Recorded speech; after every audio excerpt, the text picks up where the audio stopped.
Hey everybody, welcome to the Crohn's Fitness Food Podcast, dedicated to raising awareness, sharing IBD stories, and offering support for those with Crohn's and colitis. Together, we can share knowledge, experiences, and help show the world the many faces of IBD.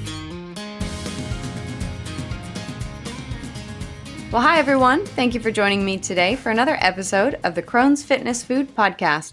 I'm your host, Stephanie Gish, Crohn's warrior since 2006 and lifelong fitness fanatic. My guest today is Krista Deveau, who was diagnosed with Crohn's disease 18 years ago at the age of 9 and is now enjoying a new lease on life with the addition of Stella, her stoma, that she got just over a year ago. She's here to share her journey with Crohn's, including her experiences with feeding tubes and surgery, and how she's balancing life and IBD now. Thank you so much for joining me today, Krista, and welcome to the show. Thanks for having me, Stephanie. So you've had quite a journey battling Crohn's disease since the age of 9. So why don't you start by telling me a little bit about what it was like to be so young and have Crohn's disease and how you finally got your diagnosis? Yeah. Well, I started getting sick probably I would say 8 years old.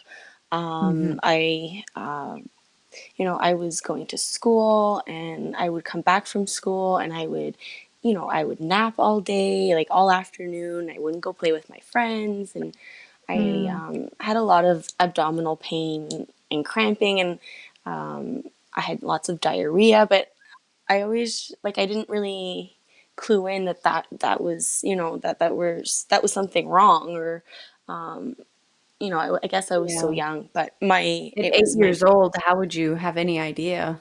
right, like that was, to me, that was normal. So my mother was like, well, okay, like something's not right. And I was actually like the color of the walls. I was really, really white, really pale. So they brought me to the our family doctor, and they did some blood work, and the blood work came back, and they said, it's just low iron, like take some iron pills. And my mom was like, I don't think that's it. Like, I think there's something else. So she followed her gut, and we Wait, went. your mom. Right? Yeah.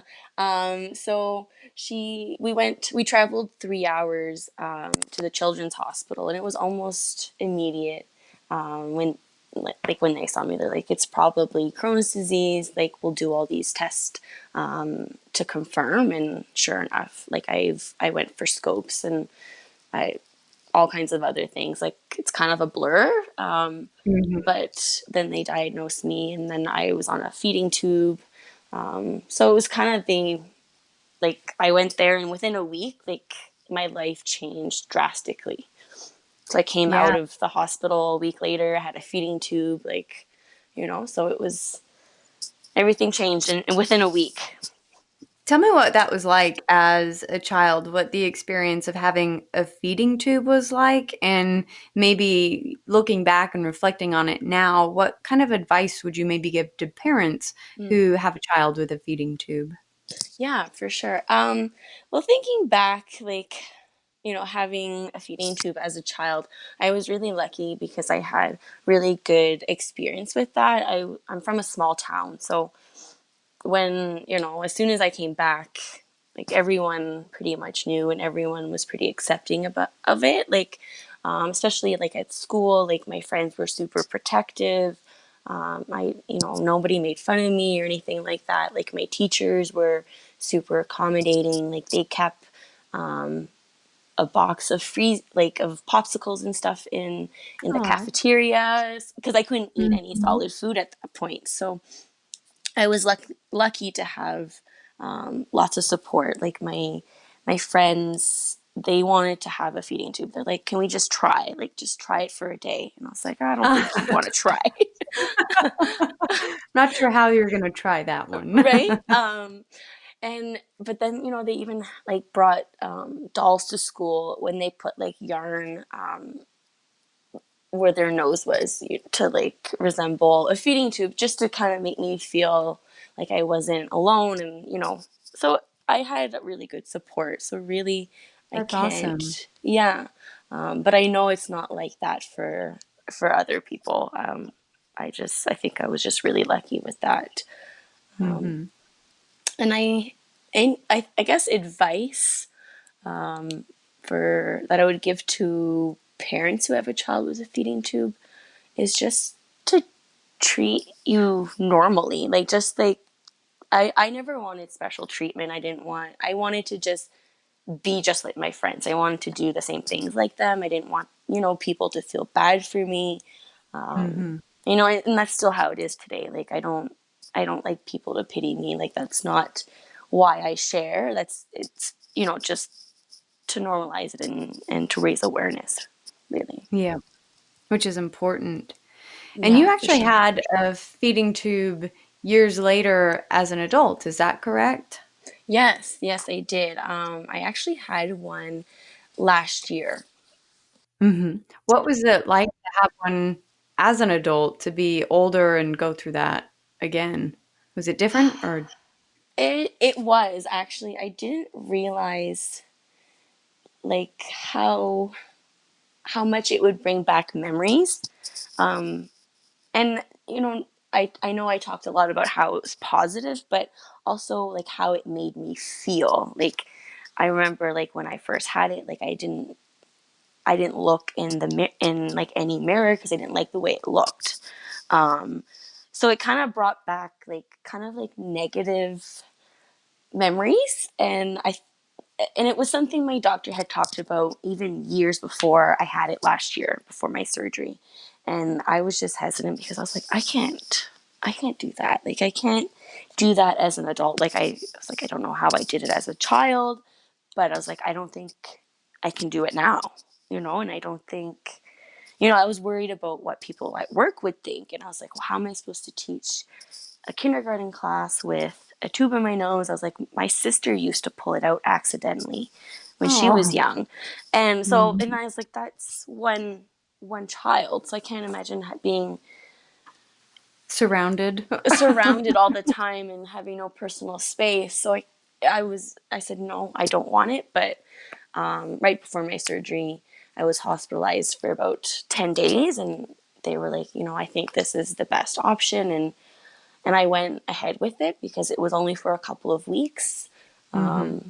And I'm really glad I did in the end because it really did help.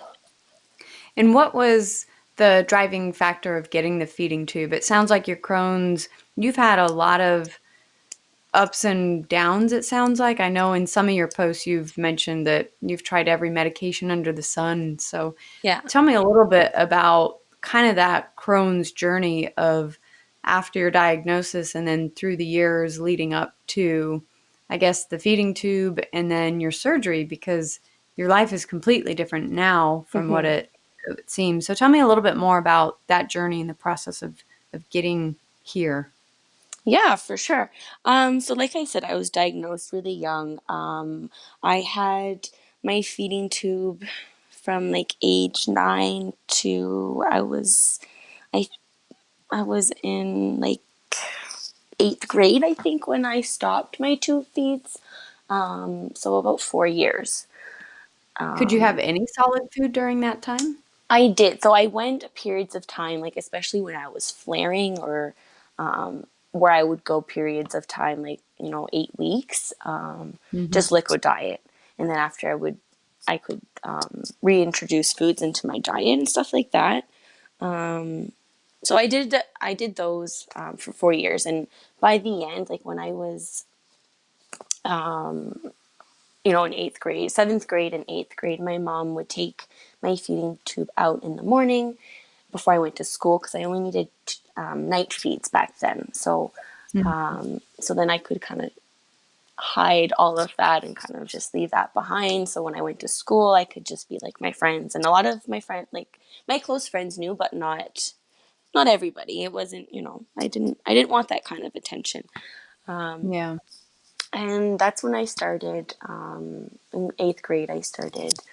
I dropped the tube feeds, and then I went on to the study with Remicade. That was a very, like, it was brand new drug. So when I was on Remicade for, gosh, it was probably about 6 years. And it was working really well. And I actually achieved, like, I got into remission there for a little while. It wasn't too long, maybe only a couple of months or something like that. Was that your first time in remission? Yes. Wow. So, and ever since then, I haven't really been in remission. It's been up and down. And then prednisone, short doses of prednisone.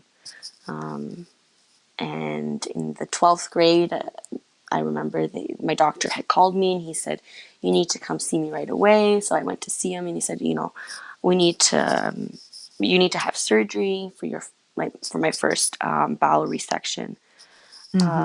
So I was, I think, 16 years old.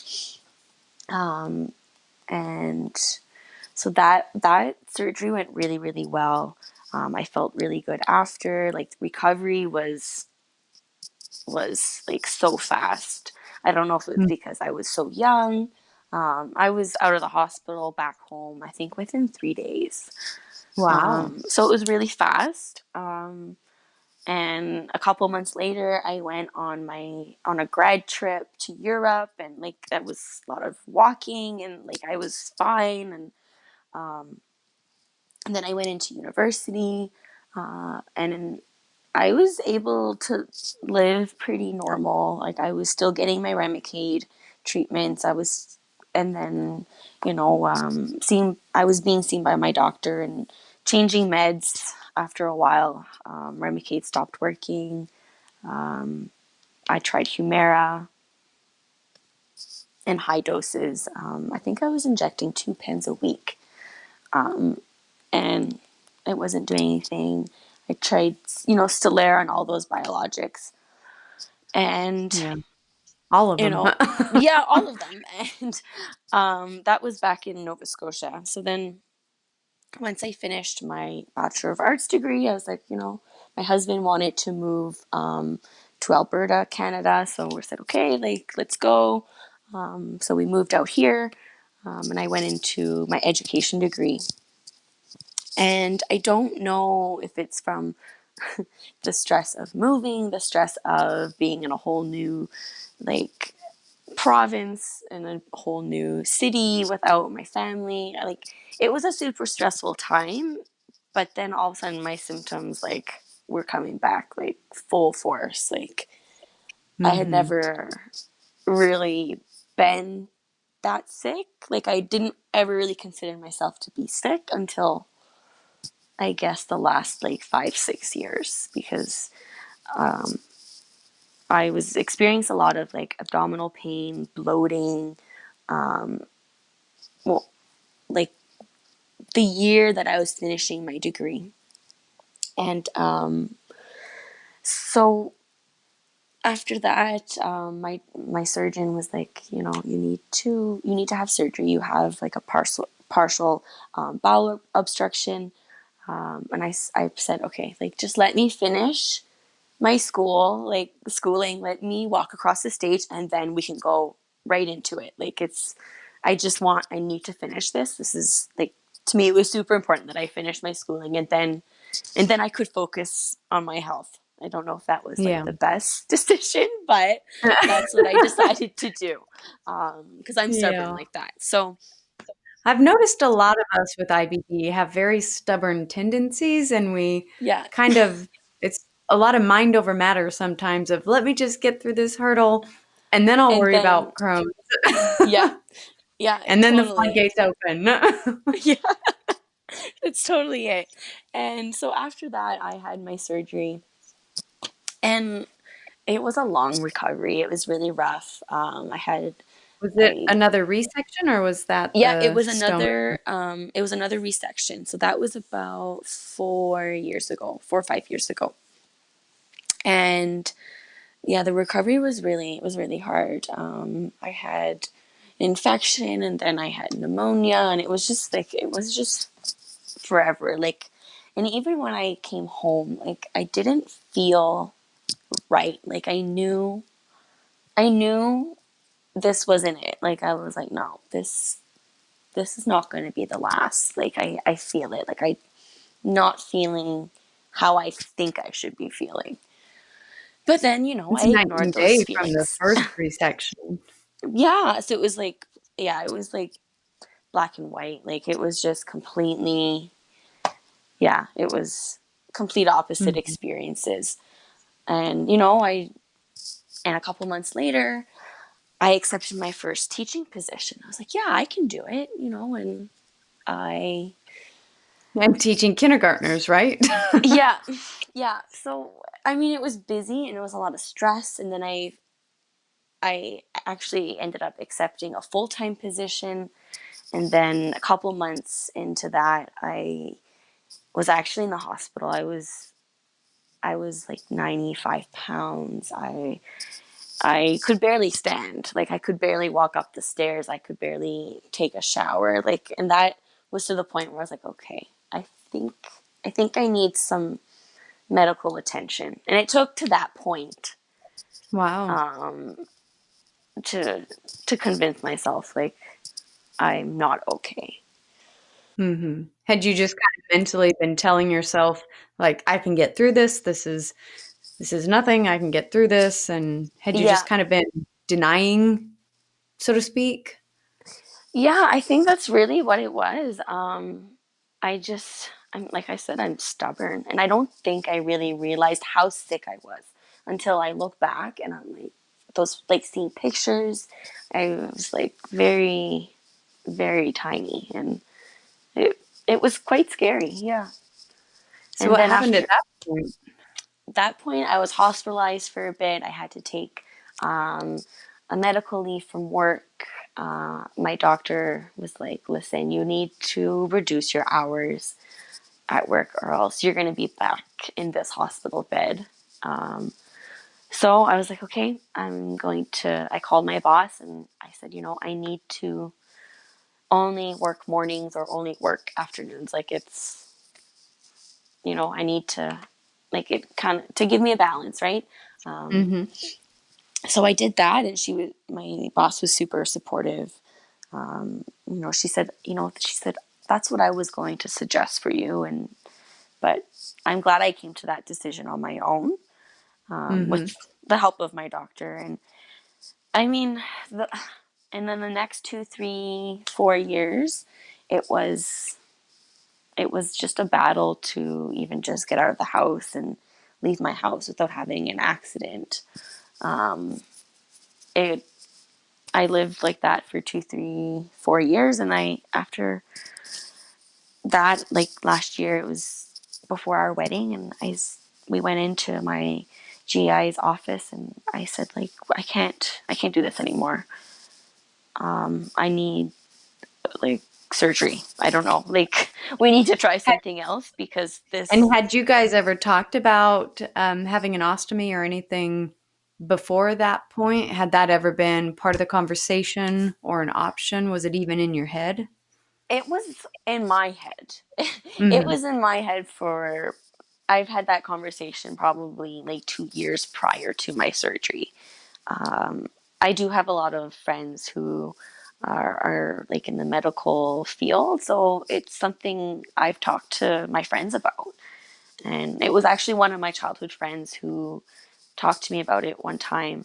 She said, like Krista, maybe it would benefit you. Like maybe that would be an option. Like maybe it's something you should look into. So I did, and I had asked my doctor, my GI, about it, and they were like, "No, we don't think that would be the best option for you. We still think you would have symptoms, and then you would suffer with dehydration and all these things." And I was like, "But like, does that outweigh the way I'm feeling now? Like, they weren't the one who was living that way."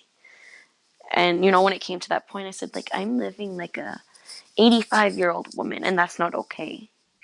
Yeah. So I pushed it, and my GI, he finally listened, and he's like, okay, you have two options. You have surgery and you'll have an ostomy, or we can keep try some different medications, different combinations of medication. I'm like, okay, so either like, I was like, well, that's, to me, that was just a no-brainer. That was just like, okay, Yeah. I'm ready for it. That's something I've talked about with my husband, with my family, with my friends. I'm like, so he said, okay, let's admit you next week. We'll get you admitted just so we could get all the testing done and see like the surgeons, the surgeon team, and the ET nurses. So it's just so I was in one place. So it was a lot easier for me. I didn't have to travel everywhere. They just came to my bed, right? Oh, wow. And then my surgeon, he didn't want to go through with it. Uh, Really?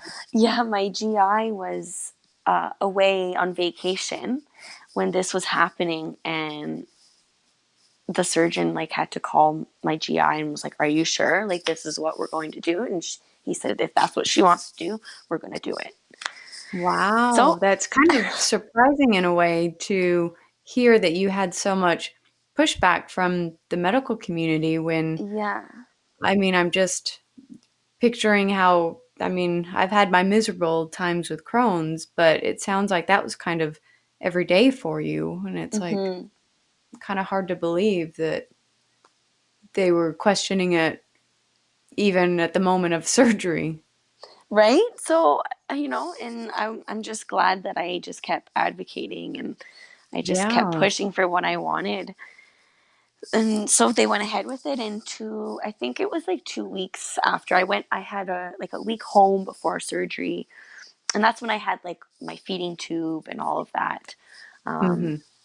and 2 weeks after I had seen the surgeon, I had my surgery, and I felt good immediately after. I remember waking up from surgery and being in recovery. Like, first of all, nurses are like amazing. I had They like are. they were so helpful. Like they were so good. And I remember when my husband came into the room, he looked at me, and I couldn't talk. I remember I couldn't talk, but I wanted him to know that I felt good because we had talked about how Wow. my surgery before that I felt awful, and Hmm. my recovery right after surgery was awful. Like I couldn't even have my like I couldn't have him there because I was so sick. So when he came into the room, I remember I just gave him two thumbs up, and I like kind of looked at him and tried to smile, and then he knew. Uh-huh. He's like, I know I can go home tonight and sleep. Like Wow. she's feeling good, and within Yeah. 24 hours, I was up walking. Wow. That's Yeah, awesome. And yeah. tell me a little bit about how it has transformed your life because everything I've been watching you on Instagram, it is just night and day for you to be in this point of having a stoma and living life again. So tell me how it's changed your life for you. Really, it's just changed like everything. Like my husband and I, we talk about it almost every day. It's like we're out doing something, like even if we're out for a walk, um, Mhm.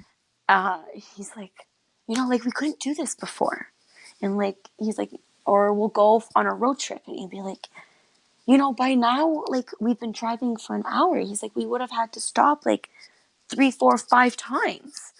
But like, it's just, even just going to the grocery store, I don't have to like kind of like throw him the cart and be like, I need to go to the bathroom. I don't have like, it's just really everyday things, and just being able to like be in the moment, because before I was always so worried about finding a bathroom or having an accident, or I was just in so much pain, like, and I didn't even notice how much pain I was in until I didn't have it anymore. Mhm. I think those things Yeah. can become consuming and we don't even realize how much they overtake our life until something changes and it's like, "Oh my gosh, what a Well, difference." because we're so used to it, right? Mhm. Because we deal with those things every day, and it just becomes part of our life, and we just don't think that it would be any different, I guess. So tell me a little bit, you mentioned your husband and I saw a post that you made, and you were talking about how last year, or I think a little over a year ago, before you actually had your surgery for the ostomy, that he actually wore an ostomy for a day. Is that correct? Yes, so it was actually for I think it was World Ostomy Day. It was back in October. So I had my ostomy for a while. Not a while. I guess it was like only like six months.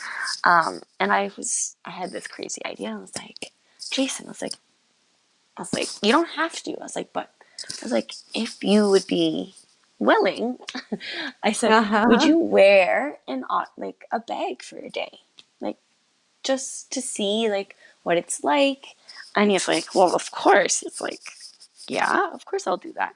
So we went ahead and we did that, and like we did it for a whole day, and he was like, man, that's really like irritating to the skin. So he's like, I can't imagine what it would be like to have it like consistently on your skin, and things like that. But he said for this year he wants to do it again, but he said that Mhm. he wants to have more of a real experience. So I was like, okay. Uh-huh. What are you So gonna do this time? yeah. Well, actually, sometimes before you get your ostomy surgery, when you go to see your ET nurse, they suggest that you wear an ostomy bag out and about, like, doing your normal like activities, out in public or wherever Hmm. it is, but to actually fill it with like applesauce, so it like has kind of the consistency of what it would be like, when your bag fills up, and how that feels like with your clothes and that sort of thing.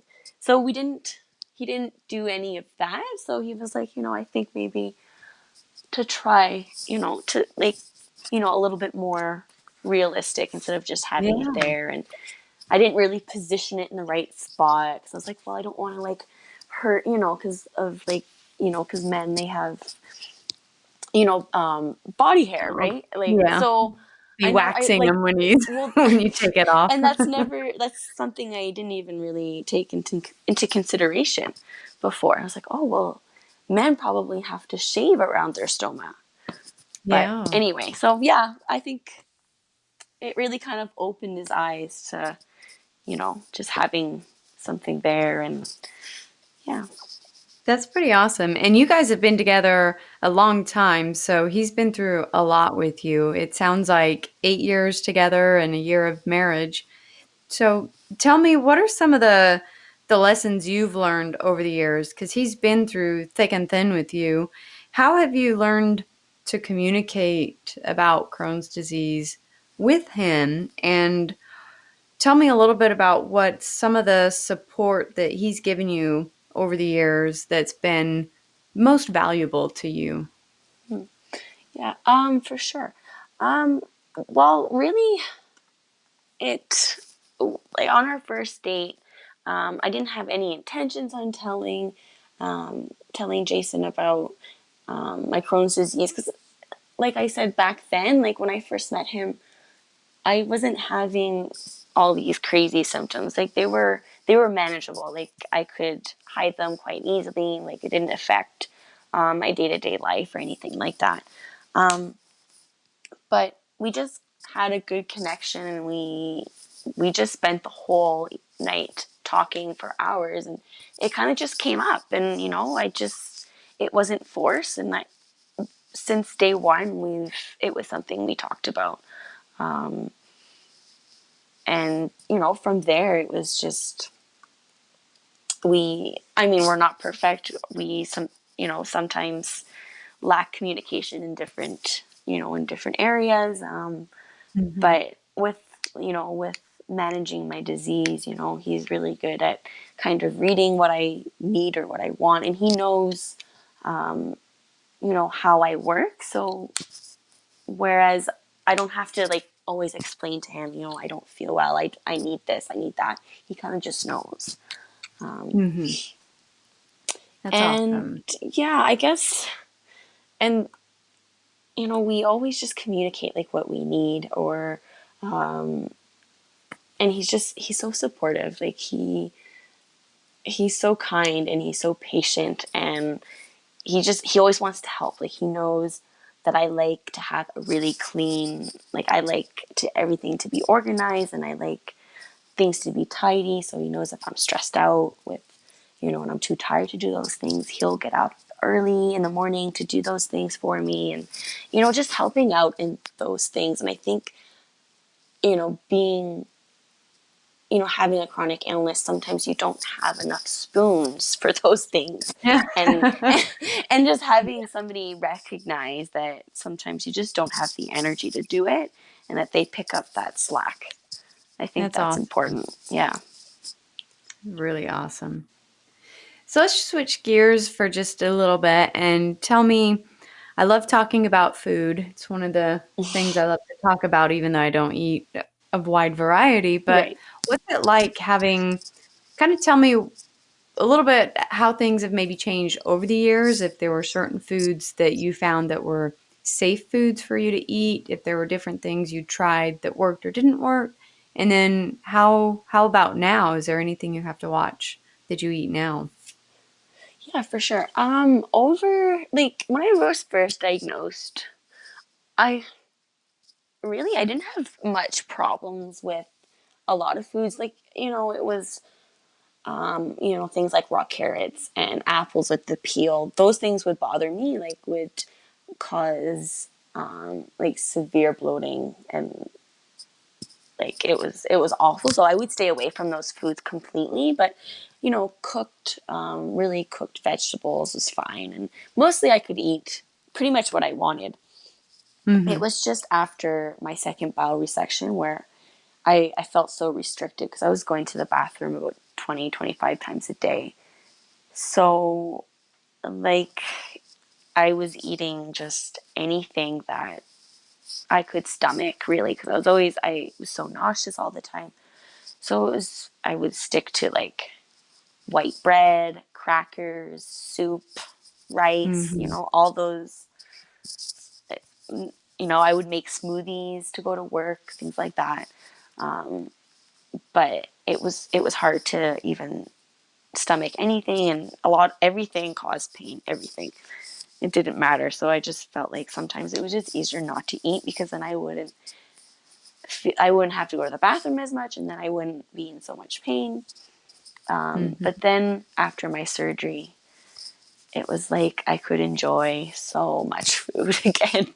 I was so excited. Like, What was the um, first thing you ate? oh my gosh, I don't even remember, but like my aunt had sent me a basket, and it had like cookies in it, and it had like banana bread, and like I was just so excited. I was like, I doesn't even matter. Like I was just excited to have anything, like fruit, and but it was a little bit restricted at the beginning. You had to be careful with, like stringy food or anything that has like a casing on it, like, or seeds or anything like that. But I've slowly started to introduce, like I can have some nuts. Like I try to do them in small, like just like a handful, Mhm. and then drinking like some sparkling water or anything like that. Just because with the stoma, like you can get blockages really easily. So you need to make sure that you chew like really, really carefully. So I just make sure to do that. And I started to introduce some salads. I mean, it doesn't have a whole lot of raw vegetables in it, but it has cucumbers, and I can Mhm. have a few things in there. So I'm slowly starting to introduce those things, and it's quite exciting to be able to That is enjoy awesome. food. And yeah. Well, yeah, because food is such a big part of life too, that it's if you go on vacation, it's always about food. If people come over, it's always about It, food.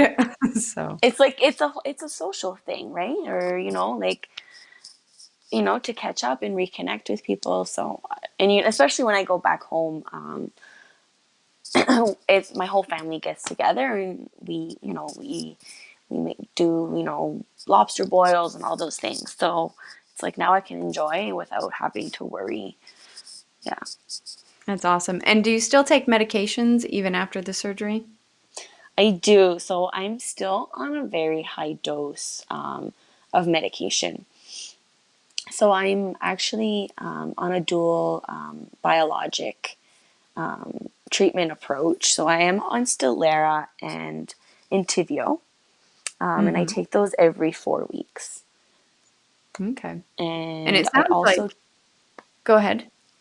I also take methotrexate. So it's Okay. quite, yeah, it's quite a high dose. You're coming at it with the heavy artillery. It's Yeah. bringing everything on it. Yeah. But it sounds like it's doing very good things for you because you just recently had, you were just in the hospital for, I don't know if they were doing an endoscope or a different scope, but you said it was the first time that things actually were looking really good. Is that correct? Yeah. I actually had it on Tuesday. I had an ileoscopy. So they actually, instead of a colonoscopy, they put the scope through the stoma. Okay. And That makes sense. yeah, like I never really thought that, like I didn't think they would do that. And I was like, oh, well, that makes sense. Um, but yeah, so I got those results back, and it was actually my GI who did the scope for me. And like I've never had scans relatively clear like that ever. So I was pretty excited. Yeah, that's awesome. Yeah. So you've spent, it sounds like most of your life battling flares. So, with that much time in flares and fighting symptoms, are there certain things that you've found or that you've learned over the years that have really been able to help you to feel better at certain times or to kind of just pull yourself through some of those symptoms when they start acting up a little bit? Mm.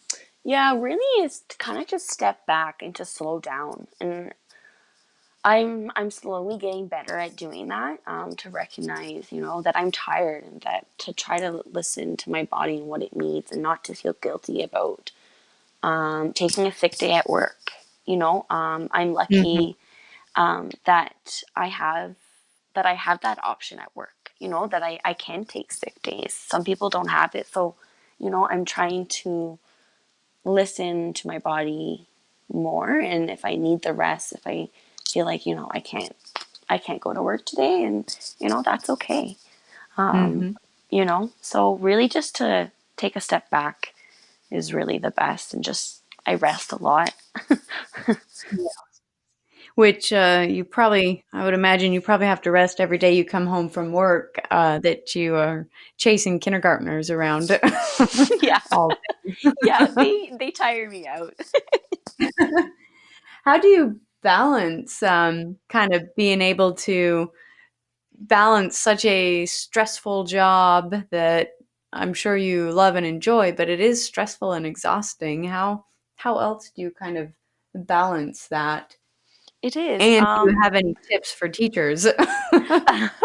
Well, I guess what really helps me have a balance is that I do work part time, and I continue to work part time just because I need to put my health first. Because if I'm not healthy, then I can't do my job, and I'm not someone who only like I like to put my 110% into what I'm doing.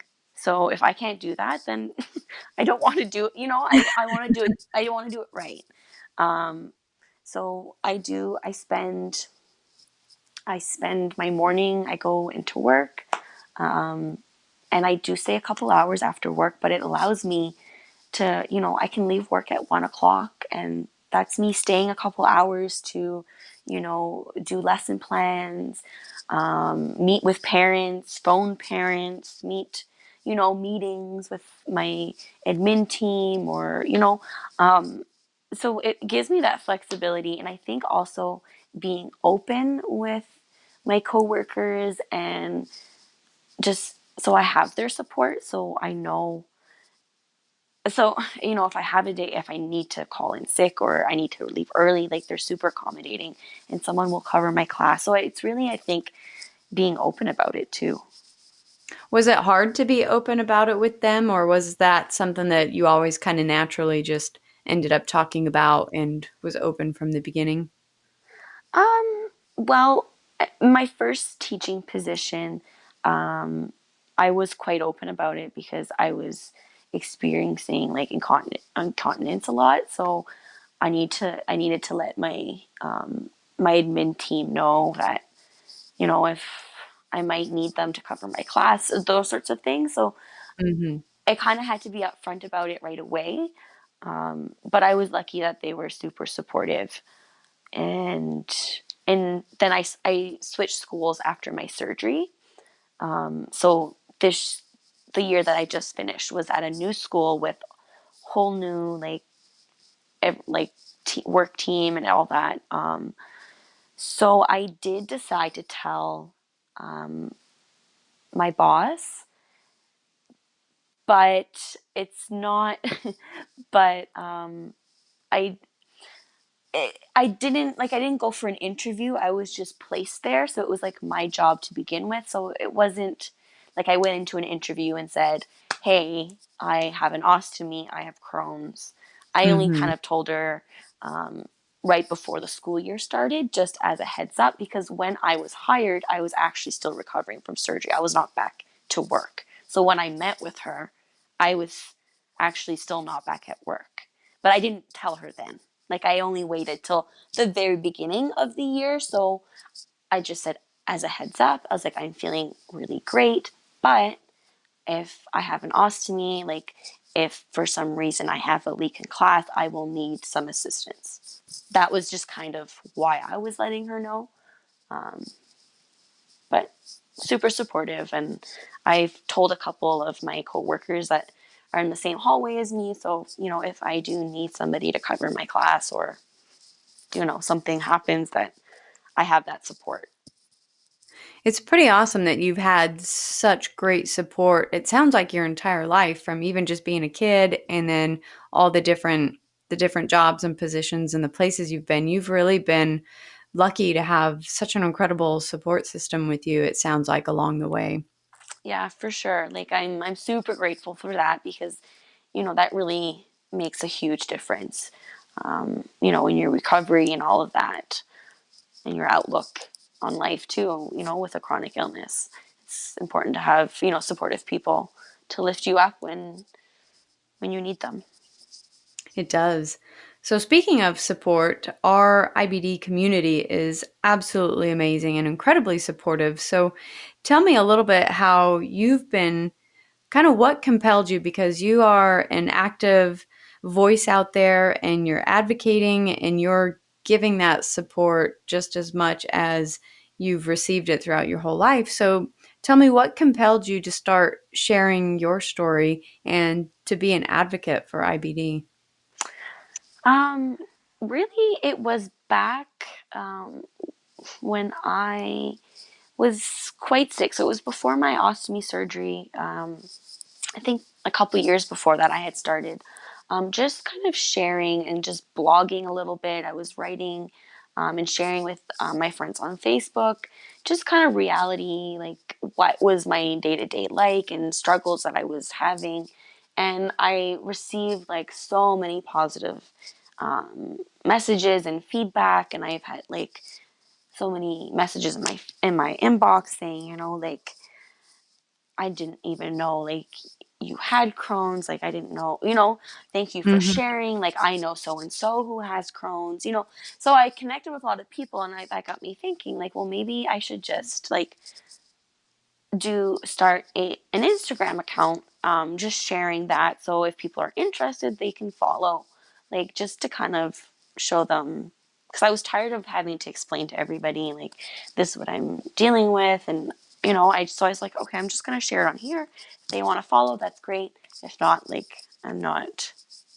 I won't be upset because I mean, it's talking Hmm. about poop all the time, right? So, Not so everyone wants to follow that. exactly, right? So then I started sharing, and it just kind of like just blew up. People were interested, and I was connecting with different people from all around the world, and And then I had my ostomy surgery. I was like, well, I might as well keep sharing. So I just kept sharing. And from sharing, it's just allowed to, like, it's just opened so many opportunities. And, in the end, it's kind of helped me more, just helped me, sharing and connecting with people and being able to relate with people. So Mm-hmm. really, in the end, it ended up helping me more, I think, than anything. That's awesome, though. I mean, it's so great to be able to share, but to receive that too. So it's a Yeah. win-win, I think. Yeah, for sure. And you also you do some volunteering with the Crohn's and Colitis Canada. Is that correct?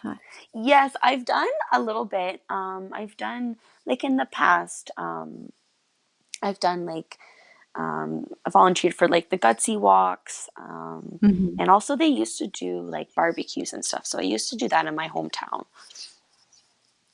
Very nice. Yeah. So, what are some of the things you've learned since you've been sharing your disease and talking about it and being more involved with the community? And what are some of the things you've learned just with other people? Do you think some people still have a hard time talking about it? And then do you think your view of the disease has changed and kind of evolved over the years? Yeah. For sure. Like, before, uh, I've always been somebody to never, let my disease kind of come in to the way of anything. Like, I never want to use it as an excuse. Um, but I always push through, but now I guess realizing, like, how sick I was before, that sometimes it's not, you shouldn't push through. Sometimes you need to Yeah. listen, to your body, and so I think, you know, it's been kind of a blessing, in disguise, getting really sick in that, because now I know my body a lot more. So I Mhm. think that's helped a lot. It definitely makes a difference as we continue to learn and kind of finally accept the fact that we have to rest and we kind of Yes. have to do some of these things that we try to just power through. It's not Yeah, always the best. exactly. So Yes. tell me, if people want to keep up with you and follow your journey, where can they find you online? Do you still have your blog? I know you have an Instagram, but tell me about where people can follow. Yeah, so I only have my Instagram, so I'm quite active on there. I find it's just easier to have all my thoughts in one spot. Mhm. But it's at my dot gut dot instinct, on Instagram, and you can find me there. And yeah, I'd love to have you guys join me. Awesome. And is there anything we covered quite a bit? So is there anything that I did not ask that you wanted to share? Oh gosh, I don't think so. I think we covered quite a bit. We covered everything. Yeah. I Eh? like to do very thorough interviews here. Well, Krista, thank you so much for sharing your journey with us and for taking the time to be an advocate and share your story and spread more awareness about IBD. And so, thank you for joining me today and visiting. I appreciate it. Oh, great. Thank you so much for having me.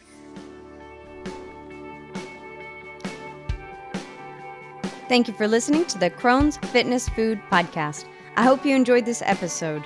If you have an IBD story, either as a patient or a family member, that you'd like to share as a guest on this podcast, or if you have a topic you'd like to hear about, send me an email at crohnsfitnessfood@gmail.com. If you'd like to learn more about me and my Crohn's journey, follow me on Instagram using @crohnsfitnessfood, or visit my blog for in-depth articles about my struggles and victories with Crohn's through diet, fitness, and lifestyle at www.crohnsfitnessfood.com. And finally, remember, be strong, be grateful, and be the warrior that you are.